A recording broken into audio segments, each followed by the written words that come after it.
بسم اللہ الرحمن الرحیم۔ السلام علیکم، کیسے ہیں آپ سب؟ امید ہے آپ سب جہاں ہوں گے خیریت سے ہوں گے۔ مور جتنا خوبصورت ہے اس سے کہیں زیادہ جنت میں خوبصورت تھا۔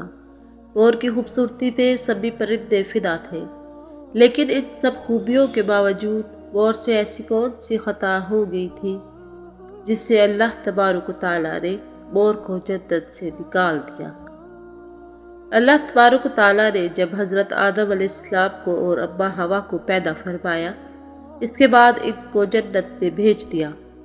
وہ دونوں جنت میں بہت ہی پرسکون رہتے تھے، بہت ہی لذیذ میوے پھل کھایا کرتے تھے، لیکن ایک اناج جس کو کھانے سے اللہ پاک نے انہیں منع فرمایا اور وہ اناج گندم تھا۔ چونکہ شیطان حضرت آدم علیہ السلام کی وجہ سے ہی جنت سے نکالا جا چکا تھا، اسی وجہ سے شیطان کی حضرت آدم علیہ السلام سے دشمنی ہو گئی تھی۔ شیطان یہ چاہتا تھا کہ وہ کسی بھی طرح حضرت آدم علیہ السلام کو جنت سے نکال دے اور ساتھ میں اماں حوا کو بھی جنت سے نکال دے۔ جب شیطان کو یہ خبر ہوئی کہ حضرت آدم علیہ السلام کو تمام میوے کھانے کی اجازت ہے لیکن گندم کھانے کی اجازت نہیں ہے، تو شیطان انتقام کی آگ دل میں لیے جنت کے دروازے کے پاس بیٹھ گیا اور 300 سال تک وہاں پر بیٹھا رہا کہ کوئی جنت کے دروازے سے باہر آئے اور شیطان اس سے بات کر سکے۔ ایک دن اچانک سے مور جنت سے باہر آ گیا۔ شیطان اس کو دیکھتے ہی بہت خوش ہو گیا۔ شیطان نے پوچھا، اے خوبصورت پرندے، تم کون ہو؟ مور بولا، میں مور ہوں، اب تم اپنا تعارف کرواؤ۔ شیطان نے جواب دیا کہ میں عالم قربیا کا ایک فرشتہ ہوں، میں اللہ پاک کی عبادت سے ایک پل بھی غافل نہیں ہوں۔ میں چاہتا ہوں میں جنت میں جاؤں، وہاں کی نعمتوں کا اپنی آنکھوں سے مشاہدہ کروں۔ شیطان مور سے کہنے لگا کہ تم مجھے جنت کے اندر لے جاؤ، میں تمہیں 3 ایسی باتیں بتاؤں گا جس سے تمہیں اپنی زندگی حاصل ہو جائے گی، تمہیں بڑھاپا اور بیماری نہیں آئے گی، تم ہمیشہ جنت میں ہی رہو گے۔ شیطان کی یہ باتیں سن کر لالچ میں آ کر مور نے کہا کہ مجھ میں تو اتنی طاقت نہیں ہے کہ میں تمہیں جنت کے اندر لے جاؤں، لیکن ایک سانپ میرا دوست ہے، وہ شاید تمہاری مدد کر سکے۔ یہ کہہ کر مور سانپ کے پاس آیا، اس کو ساری بات بتائی۔ سانپ بھی شیطان کی باتوں سے بہت خوش ہو گیا، پھر شیطان کو اپنے منہ میں چھپا کے جنت میں داخل ہو گیا اور یوں شیطان اپنی چال میں کامیاب ہو گیا۔ جنت کے تمام نگہبانوں کو یہ معلوم تھا کہ شیطان یہ چال چل رہا ہے اور جنت میں داخل ہو چکا ہے۔ فرشتے شیطان کو جنت سے نکالنے لگے۔ فرشتے اللہ تبارک و تعالیٰ کے حکم سے رک گئے۔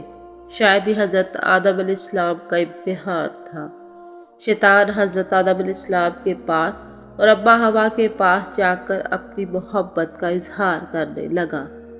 وہ دونوں ہی شیطان کو پہچان نہ سکے، کیونکہ ماضی کے مقابلے میں شیطان کی شکل تبدیل ہو چکی تھی۔ شیطان کہنے لگا کہ میں چاہتا ہوں کہ آپ دونوں ہمیشہ جنت میں اسی طرح زندگی گزاریں، ہمیشہ خوش رہیں۔ حضرت آدم علیہ السلام اس کی بات بہت غور سے سننے لگے۔ شیطان نے کہا، اگر آپ میری بات مان جائے تو آپ کو جنت کی اور بھی تمام سہولتیں ملے گی۔ حضرت آدم علیہ السلام شیطان کے بہکاوے میں آ کر کہنے لگے کہ کس طرح ممکن ہے؟ شیطان کہنے لگا، ایک گندم کا دانہ اگر آپ دونوں چکھ لیں تو آپ کو ابدی حیات حاصل ہو جائے گی اور آپ جنت میں ہی رہیں گے۔ یہ بات سن کر حضرت آدم علیہ السلام کے دل میں رجحان پیدا ہوا، لیکن ان کے دل میں اللہ کی نافرمانی کا خوف غالب آ گیا، جبکہ اماں حوا شیطان کی باتوں میں آ گئی، جس پر اماں حوا نے حضرت آدم علیہ السلام کو راضی کر لیا۔ پھر اس کے بعد ان دونوں نے اس گندم کے دانے کو چکھ لیا۔ جیسے ہی گندم کا دانہ ان کے اندر گیا تو دونوں کے ستر واضح ہو گئے، جس کے بعد دونوں اپنے اپنے ستر چھپانے لگے اور خوف خدا سے کانپنے لگے۔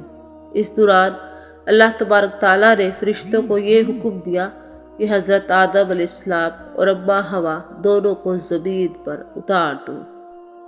حضرت آدم علیہ السلام کو سری لنکا کے قریب نیچے زمین پر بھیج دیا، جبکہ اماں حوا کو جدہ کی زمین پر اتارا گیا۔ جن خوبصورت پیروں سے چل کر مور شیطان کو جنت کے اندر لے کر آیا تھا، وہی خوبصورت پاؤں اللہ پاک نے مور سے لے لیے۔ سانپ جو اپنے منہ میں شیطان کو چھپا کر لایا تھا، اس کے منہ کی خوبصورتی خوشبو کو چھین کر اس میں زہر ڈال دیا گیا، پھر مور کے ساتھ ساتھ سانپ کو بھی جنت سے نکال دیا گیا۔ شکریہ۔